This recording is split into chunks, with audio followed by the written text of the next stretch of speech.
Welcome, friends. Welcome back to the kitchen. Since the start of the pandemic, I've had a lot of people asking if I could do recipes using these dried mashed potatoes.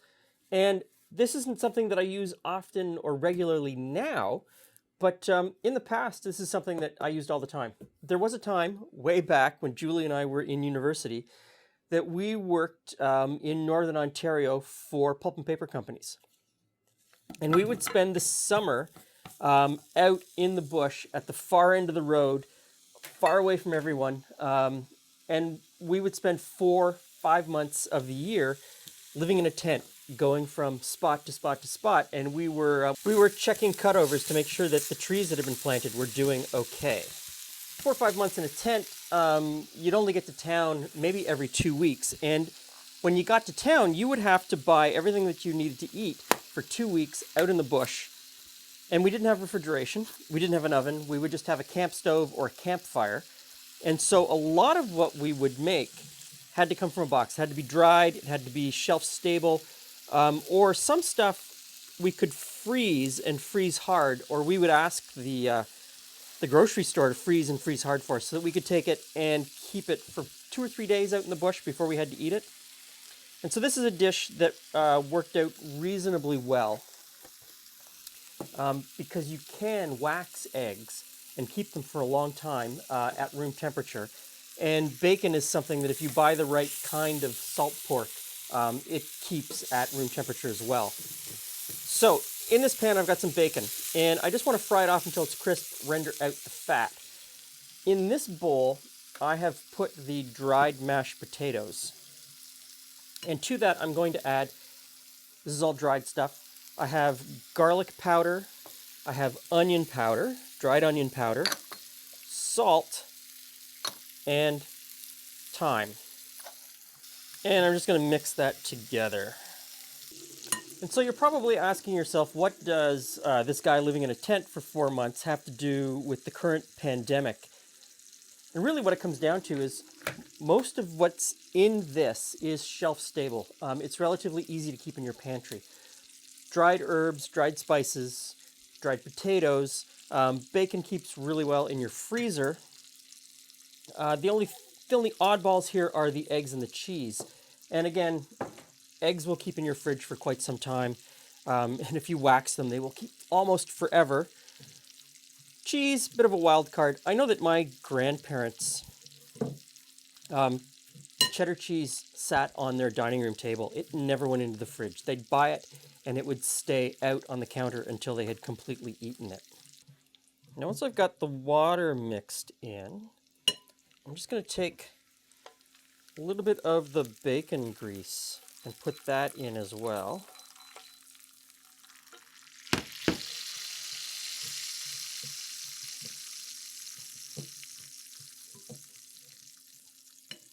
And then crack in 2 eggs.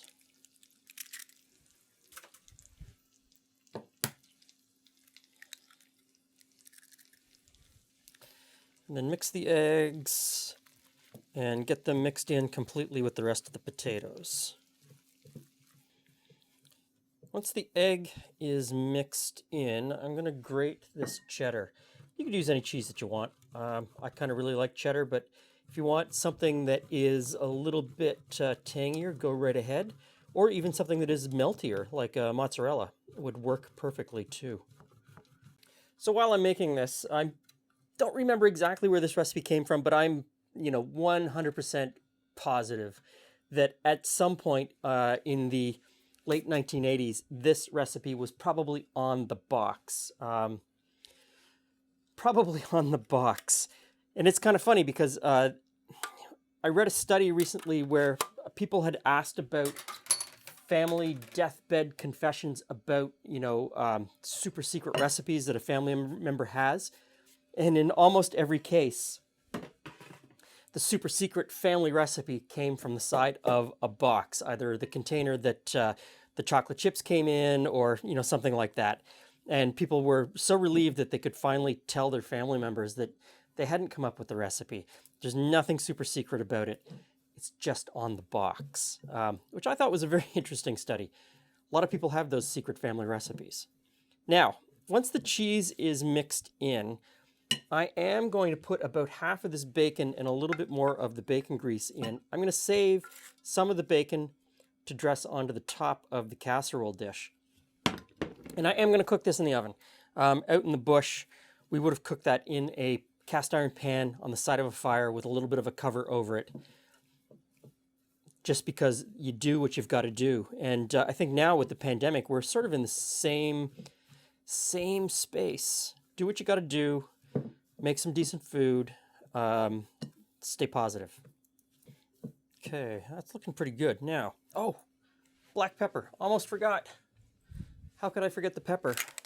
Crack in some pepper.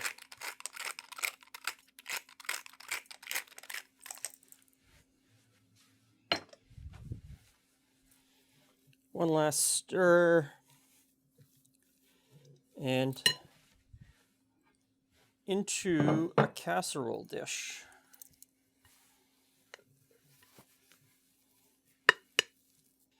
Now I'm going to put this in the oven. We don't really need to cook it. Really, we're just melting the cheese into the potatoes. Okay. And spread some of this bacon on the top.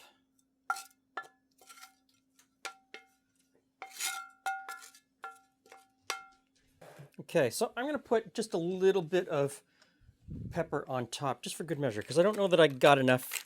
Since I forgot it, I'm going to put some on top. I'm going to put this into the oven, 20-30 minutes, moderate oven, about 350 degrees. If you wanted to, you could have held back some of that, that grated cheese, or you could come up with some other grated cheese to put on in like the last 5 minutes and get a nice, bubbly, crispy top. See you in a little while. Okay, this looks pretty good. Hey, Jules. Hey, Glenn. Hey, friends. So, cheesy bacon potato casserole thing. Cheesy bacon potato casserole thing. That sounds like it's got all the right ingredients. It does have all the right ingredients. Let's give it a go. Careful. It's hot.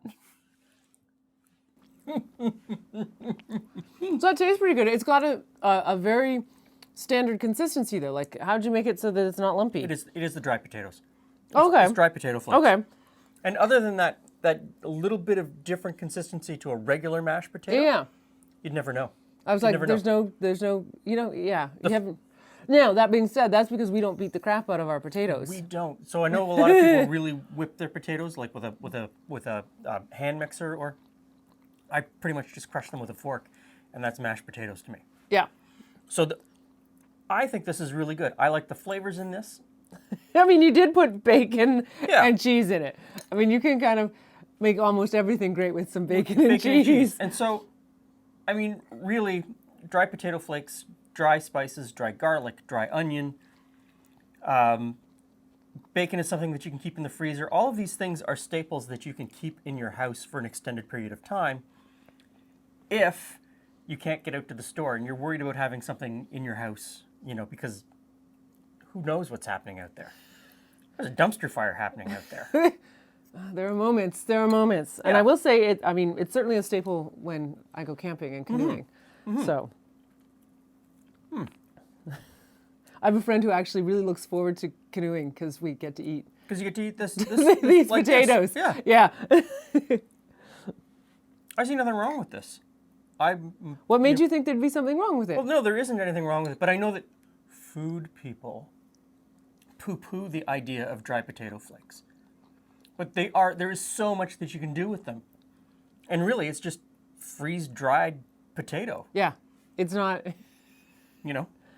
It's fantastic. As you can tell, I can just Yours keep is almost gone? keep shoveling it in my mouth. In that case. So this is a great thing if you're worried about your pandemic pantry. If you're worried about having pantry staples that will keep for a long time that you can use at any moment. You can dress them up, make them your own. I know. They don't have to be, the boring thing that just comes out the box. Change the spicing, change the cheese, maybe put some ham instead of bacon, maybe something else. Thanks for stopping by. See you again soon.